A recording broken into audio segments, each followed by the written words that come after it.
All right, welcome back to the garage. Today we are going to be doing a master cylinder rebuild on a 2016 YZ450F. We're going to use the same kit that we used on the KX85 not too long ago. This is a 18-1010. It fits a handful of bikes and it happens to fit this bike as well. So we're going to get to it. It's going to be a short video. My videographer is out at her regular job today, so I'm going to try to do this on my own. It might be a little different than some of the other videos, but we'll still get it done here today. So basically we're going to pull off the banjo bolt right here, and we're going to pull off the two 8mm bolts right here and take the master cylinder off. And once we have that off, we're going to put it on the workbench and rebuild it. So I'm going to start pulling those off right now. All right, so today for the master cylinder rebuild, these are the tools I'm going to be using. We got our trusty DeWalt Impact, some snap ring pliers, a couple picks for helping to get the seals on, 1/4-inch drive ratchet. We've got our all balls kit right here, which works on plenty of bikes, so we're going to use that. Some needle nose pliers, 10mm socket, 8mm socket, a 6mm Allen socket, Phillips head bit to get the cap off of the master cylinder, and a 1/4-inch drive impact. We also have a razor blade just in case we need to cut the seal off.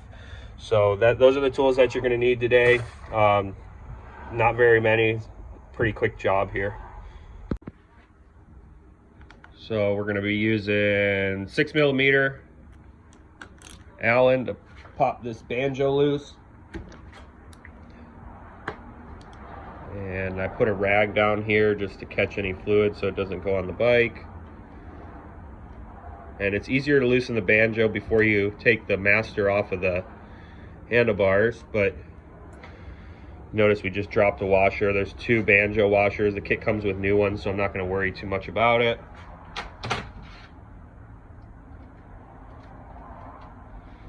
We're going to come over here on the other side. I have to figure out how to do this with one hand here.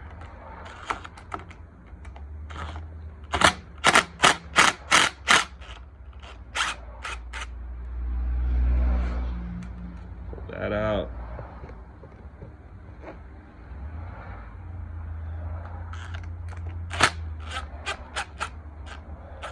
And I'm going to set the phone down here, and I'll finish pulling the last bolt out, and then I'll get it over to the workbench here. So we're going to start by removing the 2 screws here in the top of the master. Got to use some force so you don't strip these out, although the kit does come with a couple extra ones. So we're going to do that. Pull our 2 screws, pull off our cap, and our rubber boot in there. If you notice, this one has a little float in there, so we're going to pull that out. Use the razor blade here to get it out. And we're going to drain this fluid out.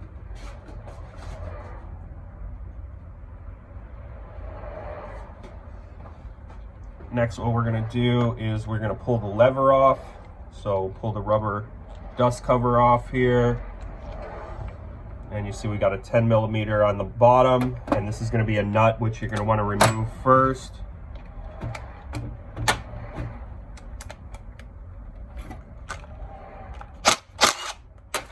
So after the nut's out, then you can pull the bolt out,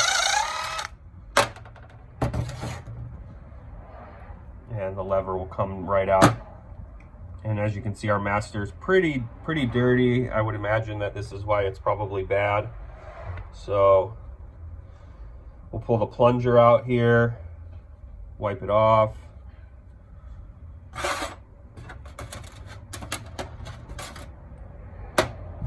And pull the dust cover off here. And if you can see down there, we have a snap ring. Might be kind of hard to see, but there's a snap ring in there, so we're going to use our pliers here. And see, sometimes these are a pain to get out, but try to do it as easy as possible here.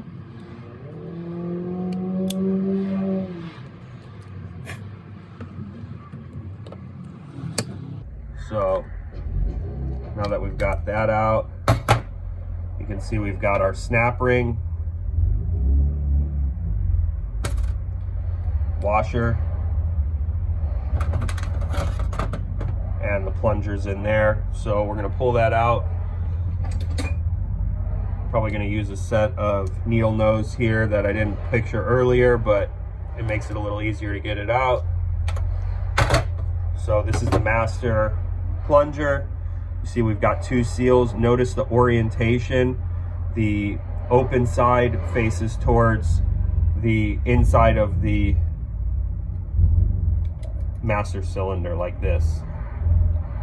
So remember, tapered side towards the inside. There's also a spring down here. So we'll pull that spring out right here, and we'll just open up the rest of the parts and get it going here. So got the all balls kit opened here. If you notice, we got 2 screws, 2 washers for the banjo bolt, new snap ring, new spring, new dust cover for the piston, and 2 new seals. Now, if you notice, these seals, they're going to kind of look alike, but one's going to have these little grooves on it. So this one with the grooves is going to be the one closest to the end. So I'll show you when we start putting it together here, but it's going to be hard to see. But that's the one with the grooves right there, and this is the other one right there. So don't mix them up. Make sure you get them on the same way that you took them off too as well.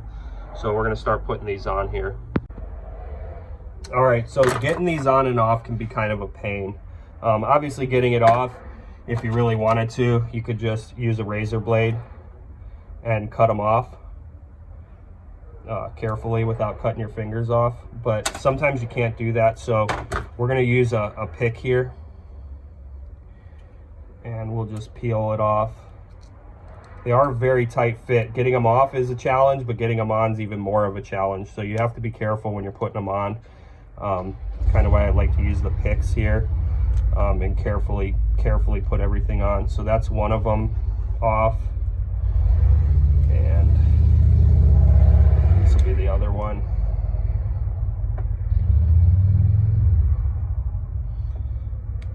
So we got them all off. Now what we're going to do is we're going to put the new ones on. We're going to start with the back one here, and again, this one that goes on this side has no grooves on it. So the way I like to put them on, everybody's probably got their own method, but I'm going to try to just slide it over here. Like I said, they're a little difficult to get on,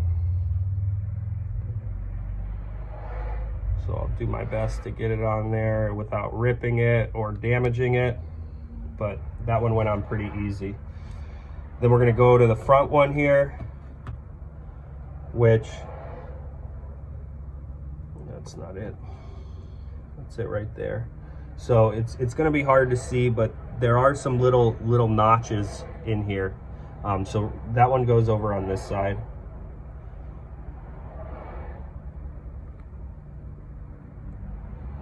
So what I like to do for this, because it's a little bit harder to get on than the other one, is you can put a pick in there and slide it over.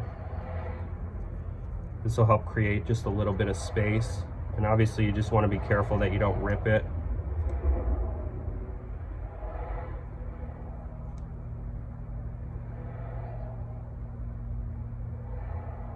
And then once you have it over, you can use the pick to kind of push it over the end here.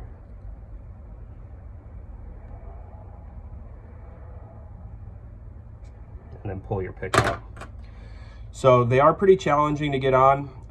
Sometimes, obviously I've done a bunch of these, so it make it look a little easier, but just be careful and take your time so that you don't rip the seals or damage the new ones in there. So now that we've got that on there, we're going to take our spring. Spring goes over the end here, and it will snap on there. So that's what it's going to look like. You're just going to drop it in to your master.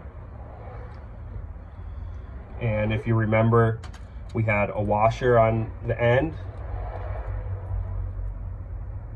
and then we had we've got a new snap ring So we're going to put that washer, we're going to try to wedge this snap ring in there just a little bit. So you see I kind of have it wedged in there, and we're going to grab our snap ring pliers.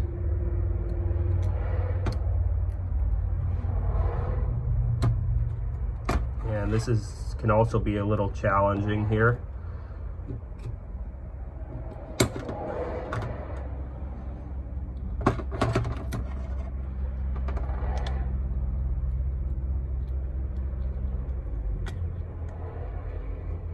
So we've got it kind of wedged down in there. And we use this, and we'll also use our pick here.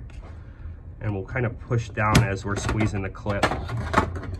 So if you notice, I squeezed it with the snap ring pliers, and I pushed it down further with the pick. And you want to make sure it fully seats into the slot that it's supposed to be in. Once it's in there, you'll know it's in there. And then we'll just do a quick test here, make sure that it's pumping, which it is. So we've got all of that. And the next thing we're going to do is take our plunger here and put it in to the dust cover.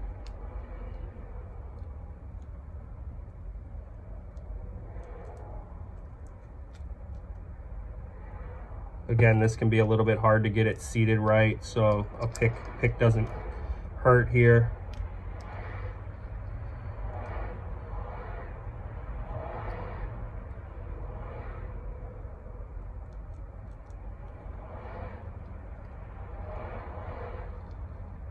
Oh, we went right over it.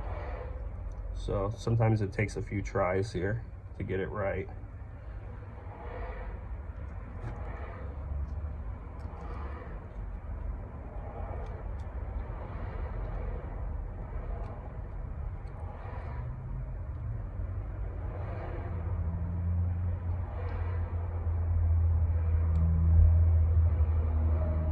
So you got to see it's seated in there. And that's how it'll look. So we're going to go ahead and put this in there and just push it down. There's a little kind of pocket for the dust cover to sit in so that it doesn't fall out. And that's it. So that's all rebuilt right now. So we're going to go ahead and put the lever back on. If you remember, we're going to do it the same way we took it off. And we're going to put a 10 millimeter in here.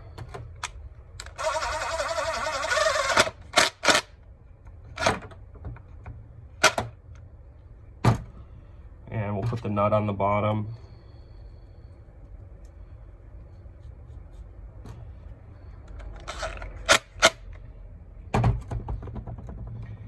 And that's a rebuilt cylinder. So overall, it's not too hard.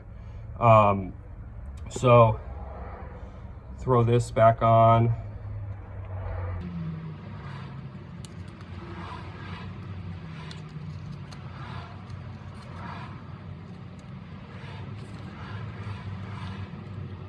That's the right way.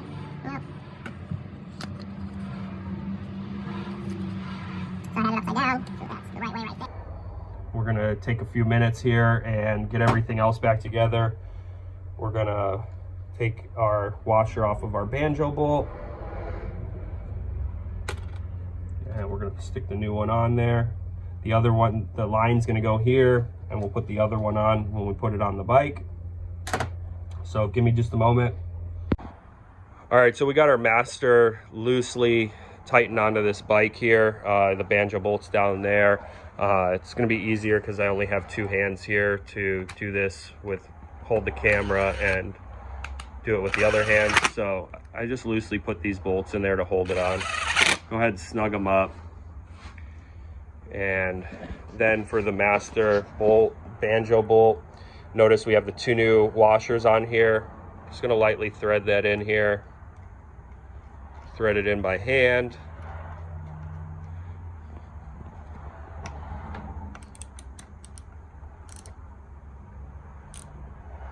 And tighten it down.